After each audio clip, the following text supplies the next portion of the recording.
Hey, what's going on, SMT Nation? It's your boy, the SMT. We're going to be doing some Verizon home internet testing today. And I've been testing it over, the wireless connection. So the 2.4 gigahertz Wi-Fi, as well as the 5 gigahertz Wi-Fi built into the gateway. I mean, it's been pretty good. For the most part, I can connect outside of the house. All parts of the house are connected, every corner, every crevice. So the furthest bedroom, at the top level, all the way down here in the lower level of the house, it's pretty much covered. Into the garage, the front porch, the backyard, the side. It's got the whole property covered for the most part. I do lose a little bit of connectivity once I get, close to the sidewalk. So I did that range test last week. So I'll go ahead and I'll put a link here in the description and also put a card at the end of the video so you guys can check that out if you want to see the range of the modem or the gateway. But what I want to do is, based on some questions and some feedback from viewers and subscribers, they wanted to see how it performed on a computer, on a desktop. So all my other testing was on, smartphones and iPads and, TVs. So I'm going to go ahead and do it here on my desktop. This is the desktop that I used to live stream, create and upload content, things like that. So I'm going to start first with an Ookla speed test to a fast.com test. All right, so a couple things to note here is I've got the modem down here in the lower level. And the reason I have it connected here at the lower level is because I want to connect it, through Ethernet cable. So for my live streams, the time of this testing, it's 11:09 a.m. on a Sunday.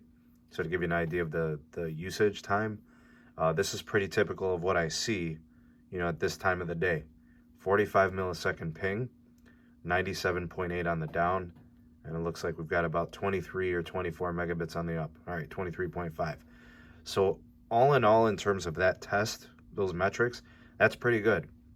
The service has been powering a couple of 4K TVs. It's been running a couple of iPads, an iPad Pro and a regular iPad. It's obviously running this desktop. There's a couple of phones that frequently connect to it. And then whenever I have guests, they can connect to it too.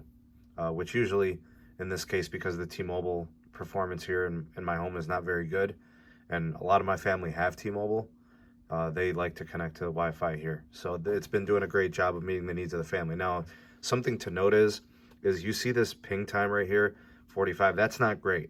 I like to see it lower.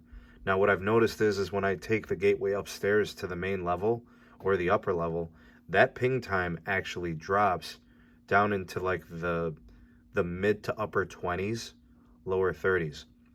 Now, in my experience, the 45 millisecond ping, because we don't really game here in the house. I mean, I play FIFA sometimes, but it's just not something important to what we're doing. So I don't really find it much of a problem, in my opinion. I mean, I like it a little bit lower, but I think having it run to the Ethernet cable is more important.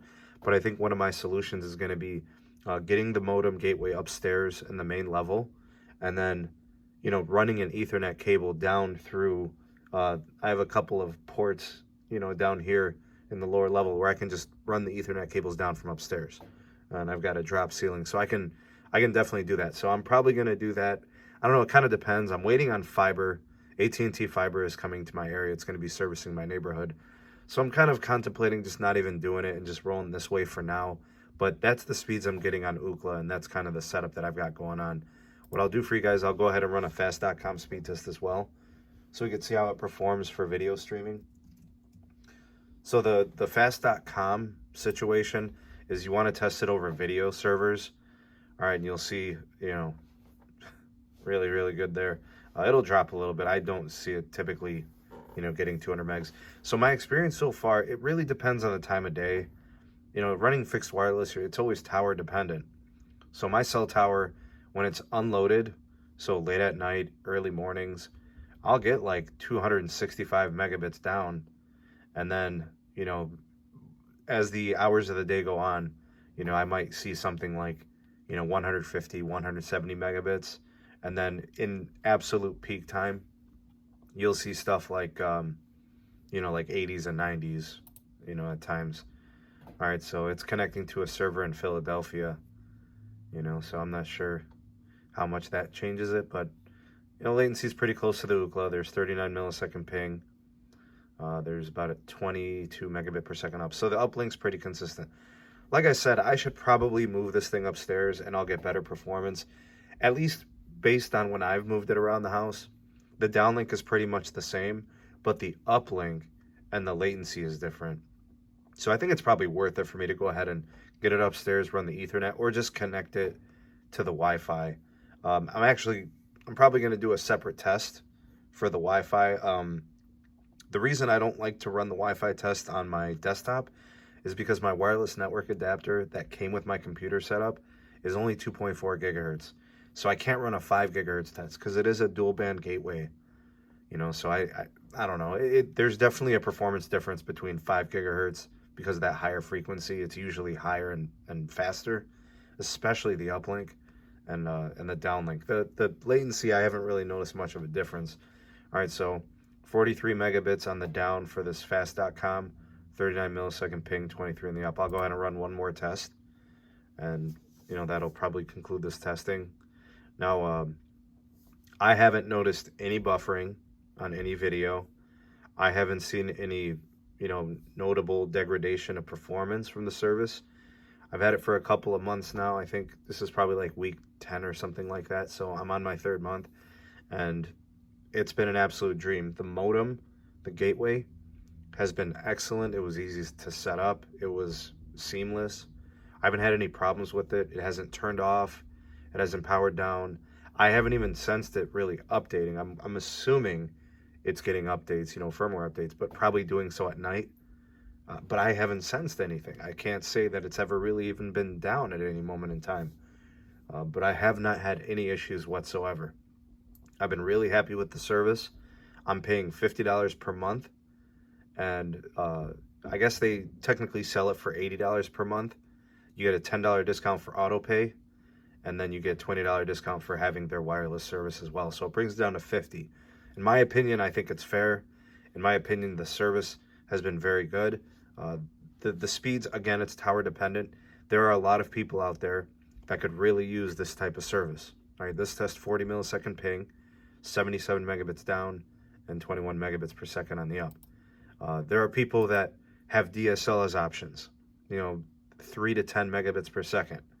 There are people with Viasat and Intelsat and HughesNet and all these other providers, these satellite providers. They just don't give them much, So I really hope that this service expands to more people, more addresses, anywhere Verizon has tower sites that are recently upgraded. This is the same thing I said about the T-Mobile home internet, is anywhere that T-Mobile has upgraded tower sites, I think fixed wireless through these two providers is a great option. In my opinion, though, I think Verizon has a much better gateway. That was one of the reasons why my experience with the T-Mobile home internet wasn't great. I'm definitely going to be doing a final review on it. Hopefully I can get around to it this week. But this is exactly what I've been looking for to replace Cox, which was absolute trash. I've been stuck with them. They have terrible infrastructure, old lines, horrible customer care, really bad billing system. Even after I terminated my deal with them and closed my account, they billed me for 2-3 months after that and sent it to collections. I've filed multiple FCC complaints on the company. I've just been thrilled to get away from them. And hopefully my fiber is coming soon, but I've been happy to review the Verizon home internet thus far. It's been really dependable. It's been really reliable. It's been fast enough. The speeds have been, they've ranged from like 50, 60 megabits on the slower end, all the way up to like 280 megabits on the high end. Again, depending on the tower constraints, right? The traffic. You'll see here what's going on. I mean, that's very typical of what I see throughout the day. Variation like this, but again, I'll probably move it upstairs to the main level, to improve the ping times and improve the uplink, just because. But yeah, it's been great. I've been enjoying it very much.